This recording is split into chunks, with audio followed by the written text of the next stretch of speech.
मेरे प्यारे बच्चों, आप सभी को नमस्कार। मैं आपको क्लास 8 में आज नया चैप्टर चला रहा हूँ, परिमित संख्याएं। तो इसको सही से देखिए, परिमित संख्याएं क्या होती हैं बेटा, इसके बारे में आपको बताऊंगा मैं। पहले यहाँ से संख्याओं के बारे में थोड़ी सी जानकारी चाहिए, वो देख लेते हैं क्या है। तो आप सभी ने बेटा पर आपने संख्याओं के बारे में सुना होगा। सबसे पहले हम देखते हैं प्राकृत संख्याएं क्या होती हैं बेटा। तो देखिए, आप गिनती गिनते हो प्राकृत संख्याएं होती हैं, या किसी वस्तु को गिनते हो वो भी प्राकृत संख्याएं में आती हैं। तो सबसे देखते हैं पहले हम प्राकृत संख्याएं। बेटा इसकी इंग्लिश अगर कोई कहे तो इसे नेचुरल नंबर बोलते हैं, NATURAL, नेचुरल नंबर्स। तो बेटा इसमें ये देखिए, नेचुरल नंबर में है क्या कि ये नेचुरल नंबर प्राकृत संख्या होती है। वे संख्याएं जो गिनती वाली होती हैं उन्हें हम प्राकृत या प्राकृतिक संख्याएं कहते हैं।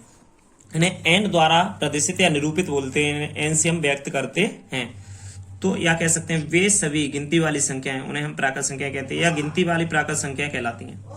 इसमें हम लिख सकते हैं गिनती वाली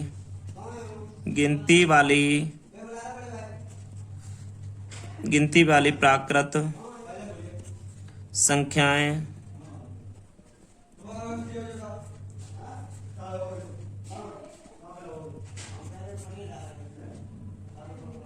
कहलाती हैं। इन्हें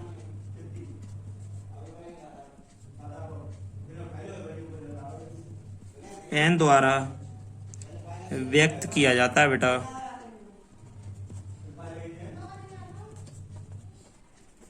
इन्हें एन द्वारा व्यक्त किया जाता है। इससे और इसके एग्जाम्पल बेटा अगर हम चाहें तो 1 2 3 4 ... ETC दे सकते हैं बेटा। इसके एग्जाम्पल हो गए 1 2 3 4 ... करके दे देंगे। क्वेश्चन नंबर सेकंड क्या कहना चाहता है, सेकंड वाले को देखते हैं। पूर्ण संख्याएं, पूर्ण संख्याओं के बारे में आ गई बात। तो पूर्ण संख्याओं की डेफिनेशन बेटा यहां से हम बताएंगे। अभी देखो, होल नंबर बोलते हैं इंग्लिश में। होल नंबर में देखते हैं क्या होता है बेटा कि होल नंबर यहां से आते हैं। तो इसमें देखते हैं, देखिए प्राकृत संख्याओं को समूह में यदि जीरो, बेटा इस वाली संख्या में अगर जीरो और जोड़ दिया जाए तो ये हमारी पूर्ण संख्याएं हो जाती हैं। तो यहां लिख सकते हैं प्राकृत संख्याओं के समूह में, प्राकृत संख्याओं को समूह में यदि जीरो और मिला दिया जाए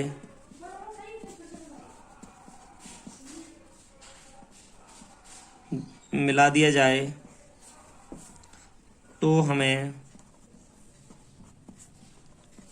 पूर्ण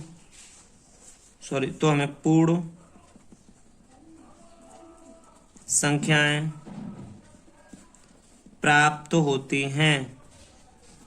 पूर्ण संख्या प्राप्त होती हैं। एग्जाम्पल में 0 1 2 3 4 5 ETC कर सकते हैं बेटा। ये होती है आपकी पूर्ण संख्या की डेफिनेशन होगी। इसके बाद बेटा जरा आगे चलेंगे हम। पूर्ण संख्याओं के बाद में थर्ड नंबर पे आ गया आपका पूर्णांक किसे कहते हैं बेटा। तो देखिए, इसको इंग्लिश में बोलते हैं इंटीजर, INTEGERS, इंटीजर्स बोलते हैं इसे। इंटीजर्स क्या होते हैं तुम्हारे, इस बारे में थोड़ा सा देखते हैं। देखिए, पूर्ण संख्याओं के समूह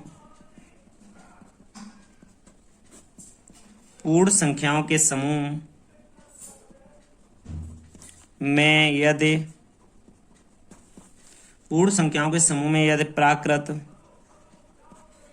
संख्याओं के ऋणात्मक अंक और मिला दिए जाएं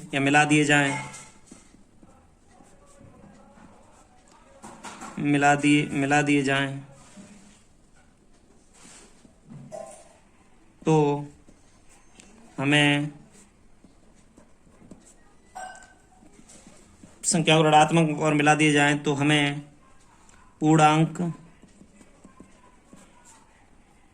पूर्णांकों का समूह प्राप्त होता है। इन्हें जेड द्वारा निरूपित करते हैं। बेटा जेड द्वारा निरूपित करते हैं। अब ये जैसे 0 1 2 3 डेफिनेशन में 0 1 2 3 4 डॉट डॉट डॉट इन्फिनिटी। इधर देखते हैं -1 -2 -3 -4 dot dot dot ETC minus के इन्फिनिटी कर दो। ये होते हैं नेगेटिव, यहाँ से यहाँ तक बेटा NEGATI नेगेटिव इंटीजर INTEGERS। इधर होते हैं positive POSI PIVE INTEGERS positive integer, इधर नेगेटिव इंटीजर। अब इसमें पहला नोट है, इसमें शून्य, देखो शून्य से बड़े पूर्णांकों धनात्मक व छोटे पूर्णांक ऋणात्मक पूर्णांक होते हैं।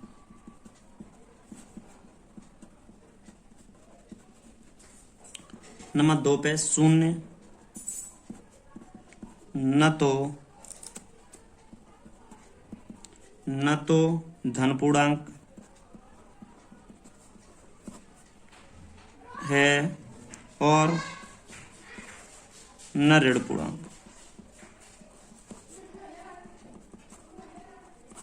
देखो न तो ये धन पूर्णांक है और ना ही ऋण पूर्णांक है आपका ये।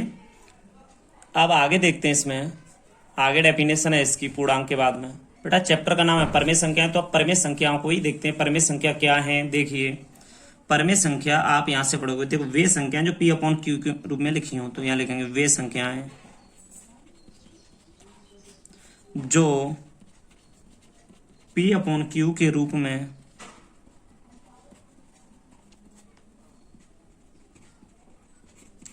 लिखी जा सकें उन्हें परमेय रूप में लिखी जा सकें। और बेटा यहाँ एक पॉइंट थोड़ा सा और लिख दे रहा हूं बेटा, जहां P और Q पूर्णांक हैं तथा Q शून्य के बराबर नहीं हो, Q नॉट इक्वल 0, परमेय संख्याएं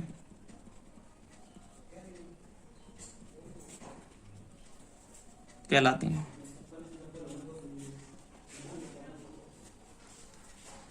बेटा इसके एग्जाम्पल में अगर आपको दे दिया जाए, देखो 2/7 22/7 6/5 माइनस भी आ सकता है, 4/3 भी हो सकता है बेटा। तो ये परमेय संख्याओं के एग्जाम्पल इत्यादि होते हैं।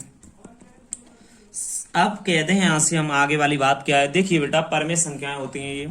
अब इसमें से आप सभी संख्याओं के बारे में थोड़ी जानकारी, परमेय संख्या चैप्टर का नाम है तो चैप्टर के नाम तक आप पहुंच गए। इसके बाद थोड़ी सी क्या है कि इसमें देखते हैं, क्वेश्चन में देखते हैं बेटा पांचवा, ये ऑप्शन पांचवा क्या है, पांचवें अड़ेंगे दो संख्याओं के बीच परमेय संख्या निकालना। तो दो संख्याओं के बीच अनंत परमेय संख्या होती हैं, वो आप सभी को पता है, मगर इनके बीच दो संख्या निकालते कैसे हैं। देखो एक फॉर्मूला होता है 1/2। देखो दो संख्या वो लिख दो, उन संख्याओं को मान लो a+b। एक तो फॉर्मूला बेटा ये होता है। ऐसे अभी आपको निकाल के यहाँ थोड़ा एग्जाम्पल एक दे रहे हैं, यहाँ से निकाल के बता दे रहे हैं। देखो 4, पहला क्वेश्चन यहाँ से लिख रहे हैं बेटा 4 और 5 के बीच एक परमेय संख्या,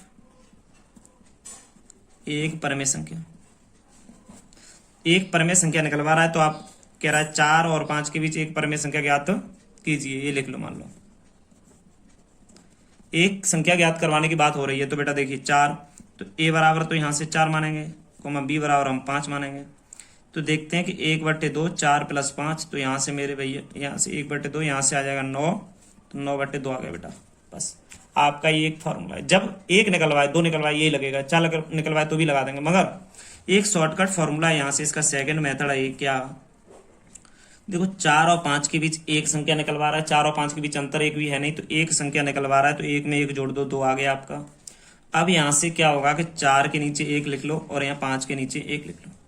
इसमें बेटा देखो 4/1 तो है ये, 2 का गुणा ऊपर और नीचे अंश और हर में 8/2 हो गया, अगर काटेंगे तो 4 ही आएगा। ऐसे ही इधर लिख लो 5/1 करके बेटा, यहाँ से देखो 2 से गुणा करेंगे ऊपर और नीचे तो 10/2 हो जाएगा, 2 से भाग देंगे तो भी बेटा 5 आएगा। अब देखो 8/2 और 10/2, ये इसका मतलब 8/2 का 4 है, 10/2 का मतलब 5 है। इसके बीच में आप यहाँ लिखोगे 4 और 5, 4 और 5 के बीच एक परमेय संख्या। एक परमेय संख्या क्या है बेटा, देखो 8/2, 10/2 तो बीच में 9/2। तो ऐसे ये देखो सेम आंसर है दोनों के, कोई दिक्कत नहीं, मगर ये छोटा। इससे आगे जितनी संख्या निकालेंगे आसानी से निकल सकती हैं। इसमें बहुत ही सिंपल है कि परमेय संख्याओं के बीच में अगर गैप हो अगर तो बन जोड़ेंगे नहीं। इससे 4 के बाद 5 है तो गैप तो नहीं है, तो इसे हम जोड़ेंगे नहीं। अब यहां से देखो जिसमें गैप, ऐसे 4 के बाद 5 है तो इसमें बन जुड़ेगा। अगर 4 के बाद 6 होता तो यहाँ बना नहीं जोड़ता तो भी संख्या निकल सकती थी। अगर बन जोड़ दिया तो भी निकलेंगी, गलत किसी हालत में नहीं होने वाला है। तो ये चीज हम बता रहे हैं, दो संख्याओं के बीच परमेय संख्या निकालना। अब इसमें हम कैलकुलेशन करेंगे, वो आप देखते रहिए।